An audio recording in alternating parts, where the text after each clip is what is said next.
Alors, le CPE, le Centre de la petite enfance, le Petit Palais, sera relogé d'ici le 1er juin dans le Vieux-Montréal, rue Bon Secours. Et on connaît le contexte. Là. On parlait de vente et consommation de drogue dure, exhibitionnisme, attaques gratuites, prostitution, défécation en public, psychose en pleine rue, violence. Écoutez, il n'y a rien qui se faisait pas autour de ce CPE. On en a parlé à plusieurs reprises, autant à la direction du CPE, au maire qui allait mener des enfants à ce CPE. Il y a des sorties qui devaient être encadrées par des policiers tellement la situation était devenue violente.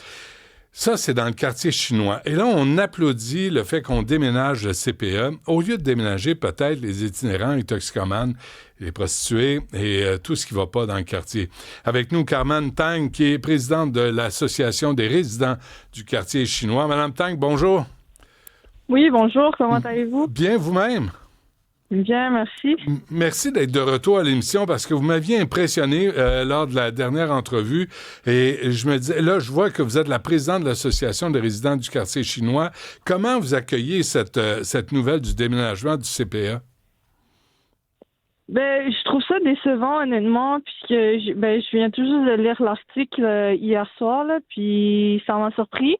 Mais en même temps, ça me surprend pas tant parce que, comme vous le savez, l'ancien président de l'association, Phil Chu, qui était un papa, un parent d'une jeune fille qui allait à ce CPE-là, il a dû déménager en raison de tout ce qui est problématique à la drogue dans le quartier. Ouais.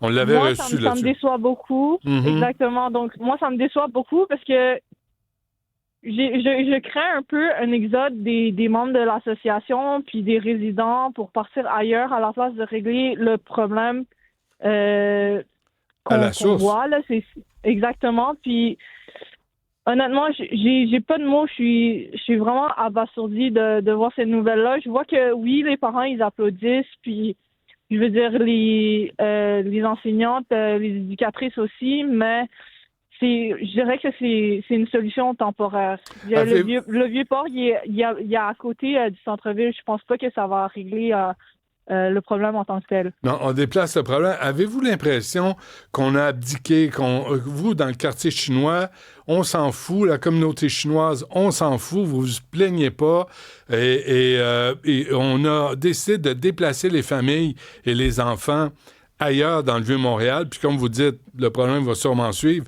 mais qu'on ne règle rien dans le quartier chinois. Exact. Je suis tout à fait d'accord avec vous. Je comprends pas c'est quoi qui se passe derrière le municipal. Je sais que l'administration est nouvelle, elle vient tout juste d'être élue, mais en même temps, oui, on se sent écouté. Là, on nous valide, on nous dit que vous n'êtes pas aveugle, vous n'êtes pas fou de voir toutes ces problématiques-là, mais reste à voir les actions s'ils suivent les paroles ou non. Hum. Comment ça se passe dans le quartier chinois, là? On s'était parlé, vous m'aviez parlé de vos frères et sœurs, le harcèlement, présence, les transactions de drogue dans le métro, puis il n'y a rien qui se faisait pour régler le problème. Non, c'est ça. Je vous dirais que ça s'empire même de jour en jour. Moi, je commence mon bac en enseignement à l'UQAM, puis dès que je sors de mes cours, à côté, il y a tout ce qui est centre d'aide, d'injection. T'as des itinérants en psychose dans la rue. Je ne saurais vous dire à quoi ça ressemble, mais je trouve ça vraiment plate de voir vu ça. Je pense pas que, justement, le CPE devrait pas déménager. Il devrait pas avoir à faire cela. Hum. Je parlais de ça. J'ai rencontré par hasard, il y a 2 ans, un résident de la rue de la Gauchetière dans le quartier chinois. Il y habitait depuis 25 ans, puis il me disait qu'il n'avait jamais vu une détérioration à ce point de la violence, de la prostitution, de la drogue, des incivilités, du manque. Est-ce que vous avez peur de vous promener dans le quartier chinois, Mme Tang? Ça dépend du temps. C'est sûr que, genre, la nuit, ça fait un peu plus peur que le jour, mais je dirais que le jour, il y a aussi, il y a encore des psychoses, puis des transactions de drogue, puis toute cette problématique-là, on le voit le jour aussi, donc je comprendrais pas pourquoi il y aurait une différence entre jour et nuit. Le problème reste le même. Ouais. Je veux dire, Avez-vous l'impression que la Ville de Montréal et le ministère de la Famille, qui se félicitent là, du déménagement du CPE, le Petit Palais, puis je les comprends de vouloir déménager, là, on les comprend, mais qu'en fait, on laisse tomber les résidents, les familles, les commerçants du quartier chinois?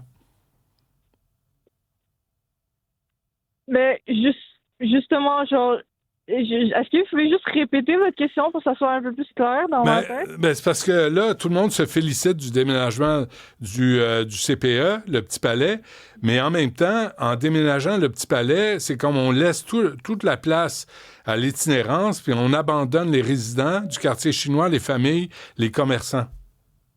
Ouais, exact. Donc, j'en parle avec les membres de l'association, puis on craint toute la même chose. Puis, justement, depuis que Phil Chu il est parti, on se demande est-ce que c'est pas mieux de partir aussi, nous, avec. Mais, comme je vous dis depuis le début, ça n'arrête pas le problème, puis il y aurait pas d'itinérant. C'est comme si on avait une plaie, puis on mettait un pansement là-dessus, puis Ouais. on pense que le problème il est réglé, mais il n'est pas réglé en tant que tel. Ouais. Fait ouais, c'est ça. Alors, vous, quand vous finissez votre journée à l'UQAM, vous rentrez à pied ou en métro dans le quartier chinois. J'imagine que vous regardez au-dessus de votre épaule sans arrêt. Non, c'est ça. Non seulement je regarde au-dessus de mes épaules, mais je crains aussi pour... Tu sais, il n'y a pas juste des étudiants puis des travailleurs qui prennent le métro, il y a des familles aussi. Ouais. Ça, il faut en prendre en compte. Puis non seulement je pense aux familles, mais je pense aux touristes qui vont avoir une mauvaise image de notre ville. Tu sais, notre ville, il est quand même assez touristique, surtout dans le centre-ville, dans le quartier chinois ou même dans le Vieux-Port. Mm. Le monde, ils vont vouloir venir dans le quartier, puis tout ce qu'ils voient, c'est le mauvais côté de Montréal. Donc, j'ai comme pas envie de donner l'image d'un New York 2.0 Ouais. dans notre quartier, dans notre pays. Je sais que je dois vous laisser aller, Carmen Tang, mais ce que je comprends, c'est qu'à la fin du mois de mai, il y a une rencontre là, des résidents du quartier chinois. Qu'est-ce qui sera abordé selon vous, là? Qu'est-ce qu'on va se dire? Ben là, pendant qu'on va parler justement des résidences de Mission Oldbury, je sais que ça a été reporté. Il y a aussi eu tout ce qui était lié à Stella. Je ne sais pas si vous en avez entendu parler. Non? Le centre de prostitution qui voulait déménager dans le quartier chinois. Ah, Mais ouais. la ville leur a dit non parce que justement, ils avaient besoin de parler aux résidents avant. Fait que ça, ce que j'aime bien de la nouvelle administration, c'est qu'ils demandent notre avis et pas l'avis de n'importe qui, mais l'avis des résidents en tant que tel. Ben ouais. Pas juste des gens qui parlent au nom des résidents, des vrais résidents. Fait que Est-ce là, que... ils ont mis halte au projet, puis Ouais. c'est ça. Reste à voir qu'est-ce qu'ils vont faire par la suite. Voyez-vous la différence? Est-ce qu'il y a des commerces qui font faillite parce que le quartier chinois est en déchéance? Oui, en effet. Je passe dans le quartier, je peux marcher dans les mêmes rues que je prends tous les jours, puis il y a des anciens commerces que je vois du jour au lendemain qui quittent ou qui disparaissent, qui ferment, justement parce que j'ai l'impression que le quartier, il meurt je dirais pas à chaque jour, mais il y a moins de personnes qui viennent ici, justement, à cause de la crainte puis de la peur.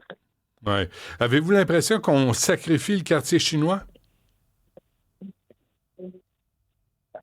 Honnêtement, si je regarde un peu la ville, comme on dit en anglais, in the bigger picture, je dirais que oui, on n'abandonne pas seulement le quartier chinois, mais on abandonne le centre-ville aussi.